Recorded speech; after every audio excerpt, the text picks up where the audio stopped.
에베소서 3장 14절에서부터 19절까지.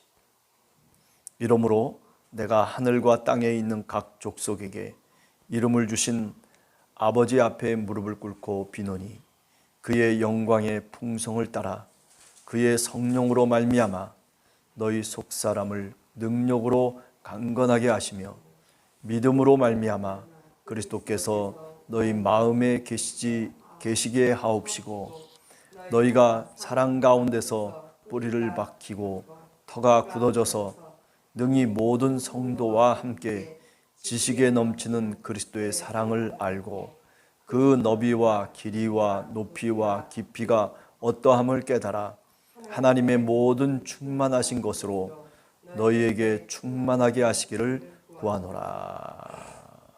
아멘. 예. 사도 바울이 에베소 교회를 위한 간절한 마음과 기도, 오늘 본문이 아닌가 그렇게 생각을 합니다. 그의 영광의 풍성함을 따라라고 하는 이 말은 그저 단순하게 하나님의 영광을 쫓아서라고 하는 그런 의미도 있겠지만은, 그러나 그 이전에 그죠?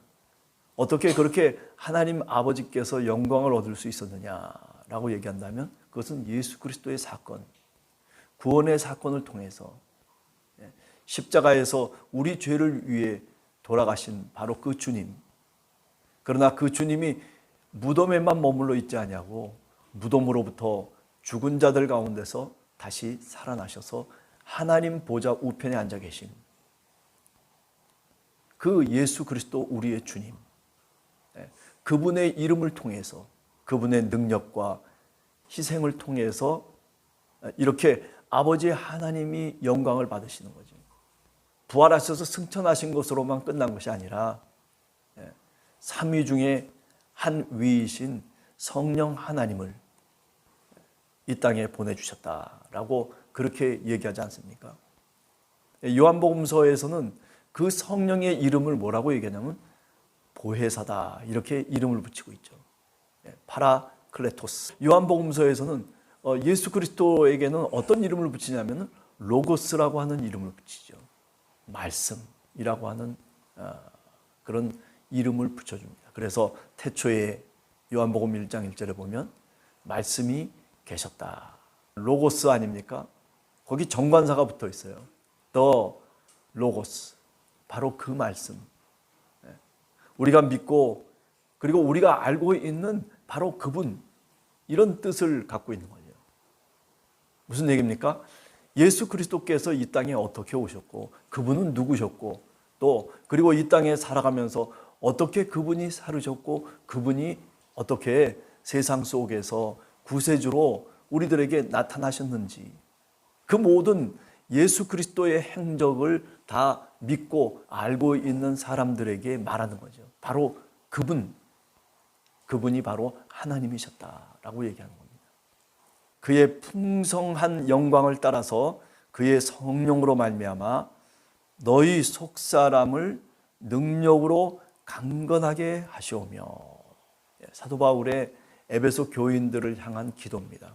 당신의 풍성한 영광을 나타내 보여주시고 성령을 통해서 이 에베소 교인들의 속사람이 강건해질 수 있게 하시옵소서라고 하는 그런 기도죠. 이 기도는 사도 바울의 기도일 뿐만 아니라 우리 자신들의 기도입니다. 함께하는 교회 성도들이 주님, 하나님의 영광의 풍성함을 나타내게 하시고 성령으로 말미암아 속사람이 강건하게 하여 주시옵소서. 그저 겉으로 드러나 보이는 그런 우리 자신의 모습들이 아니라 우리 속사람, 흔들리지 않는 믿음이 우리 마음속에 자리 잡게 하시고, 우리가 요한복음을 보면 포도나무 비유를 말씀하시면서 너희가 내 안에 내가 너희 안에 있으면 그러면 너희들이 원하는 대로 구하라. 그리하면 모든 것을 이루리라. 너희가 그리하면 내 제자가 되리라. 그렇게 주님이 말씀하시지 않습니까? 그리스도께서 우리 마음에 계시기를 원하노라. 간절한 바울의 기도죠.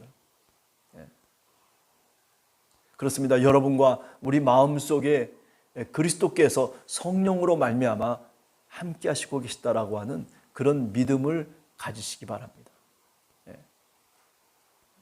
성령 하나님께서 우리 가운데 내주하고 있다라고 하는 것은 바로 예수 그리스도께서 우리와 함께하고 있다라고 하는 그런 분명한 사인이죠. 성령이 오늘 또 나와 함께하고 계시는지, 나와 함께하고 계시지 아니하시는지 내가 알 수도 없고 내가 느낄 수도 없습니다라고 얘기한다면, 그렇다면 한 번쯤 우리가 다시 우리 자신의 신앙을 생각해 봐야 됩니다. 성경의 말씀을 통해서 보면, 그죠?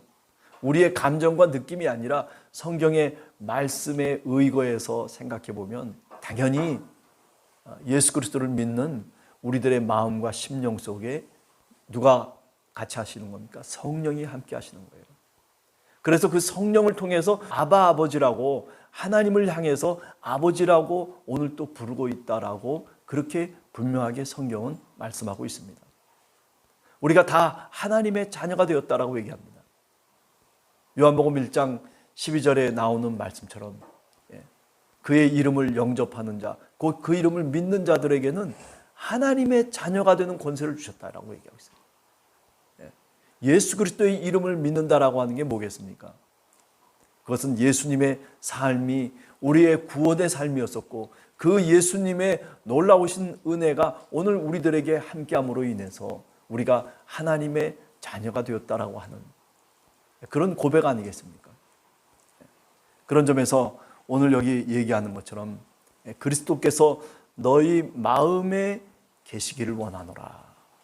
믿음을 통해서.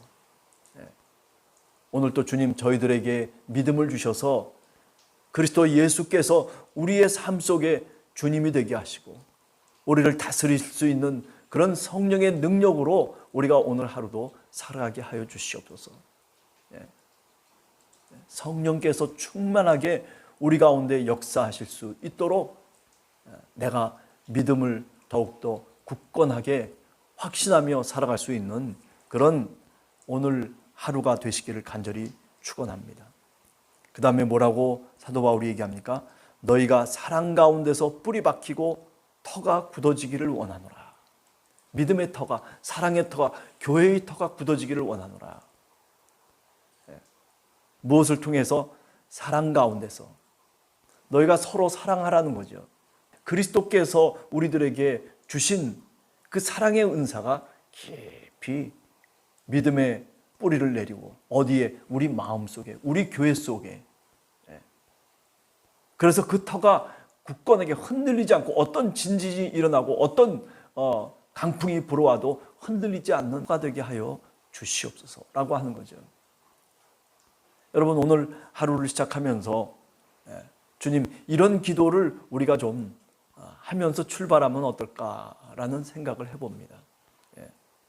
우리 모두가 사랑 가운데서 깊은 믿음의 뿌리를 내리고 그 뿌리를 내린 그 터가 흔들리지 않도록 우리의 터가, 우리의 삶의 터가 보다 더 확신 있는 굳건한 바위와 같은 그런 터가 되어져서 어떻게 얘기합니까? 18절에 보면 능히 모든 성도와 함께 지식에 넘치는 그리스도의 사랑을 알고, 그리스도의 사랑을 우리 모두가 그리하여서 알기를 원한다라고 하는 거죠. 하나님은 어떤 하나님이신가? 하나님은 온 세상 만물을 통치하시는 하나님이시다. 두 번째, 그 하나님 앞에 우리가 무릎을 꿇고 기도하는 것이다 라고 하는 거죠. 보이지 않는 저 하늘 위에 계신 하나님에도 불구하고 그러나 이 땅을 성령을 통해서 하나님의 백성을 통해서 교회를 통해서 이 땅을 다스려 가시는 그런 믿음의 그림을 사도 바울은 하나님을 부르면서 마음속에 그려내고 있습니다. 그래서 그 영광의 풍성함을 따라서 이제 두 번째는 뭡니까? 우리의 속사람이 강건해지기를 원하는 거죠. 우리가 뭐 겉은 어떻게 보면 점점 다시 흙으로 돌아가지 않습니까? 화려한 것 같고 멋있는 것 같은 젊은 시절도 있지만은, 그러나 시간이 지나고 나이가 먹어감에 따라서 육체적인 그 모습 자체가 흐트러지기 시작하고, 옛날에 그 모습이 아니라 옛날에 총명했던 그 지혜도 사실 어찌 보면 점점 어두워지기 시작하지 않습니까? 세월이 지나감으로 인해서 그렇게 저렇게 인간은 저 무덤을 향해서 사실은 걷고 있는 거죠. 그런 가운데서도 우리의 속사람이 강건하게 하여 주시옵소서. 여러분과 저의 속사람이 오늘보다 내일 더 강건해질 수 있게 되기를 간절히 원합니다. 그 다음에 세 번째 뭡니까? 세 번째는 사랑이라고 하는 거죠. 어떤 사랑? 그리스도의 사랑. 그리스도의 사랑을 어떻게 한마디로 얘기할 수 있냐면 바로 십자가의 사랑이라고 얘기할 수 있죠. 하나님이라고 하는 본래적인 모습을 던져버리고 종의 형체로 이 땅에 오셨다는 겁니다. 그게 빌립보서 2장 6절 이하에 나오는 말씀 아닙니까? 종의 형체로 사람과 같이 되셨다라고 하는 고백, 그게 바로 하나님의 사랑이고 그게 예수 그리스도의 사랑 아닐까라는 생각을 하죠. 그것을 어떻게 지금 얘기가 본받게 해달라는 겁니다. 그 사랑을 깨닫고 그 사랑의 지식을 넘어서서 정말 하나님의 깊은 사랑의 마음들을 우리가 소유하면서 믿음의 뿌리를 깊이 내릴 수 있는, 흔들리지 않는, 어떤 강풍과 어떤 위험이 닥쳐와도 흔들리지 않는 믿음의 사람이 되게 해달라고 그렇게 기도하라는 거죠. 여러분들이나 저나 바울과 같은 이런 기도를 오늘 또 하면서 하루를 출발하시기를 원합니다. 주님, 제 삶 속에서 흔들리지 않는 믿음을 주시옵소서. 흔들리지 않는 믿음. 아니, 주님의 사랑을 더 깊이 깨달아서 그 사랑이 결국 믿음의 뿌리를 내리고, 그리고 우리의 믿음의 터가 흔들리지 않는 신앙인이 되게 해 주시옵소서 라고 하는 고백이 우리들의 고백이 되기를 간절히 소원합니다. 같이 기도하겠습니다.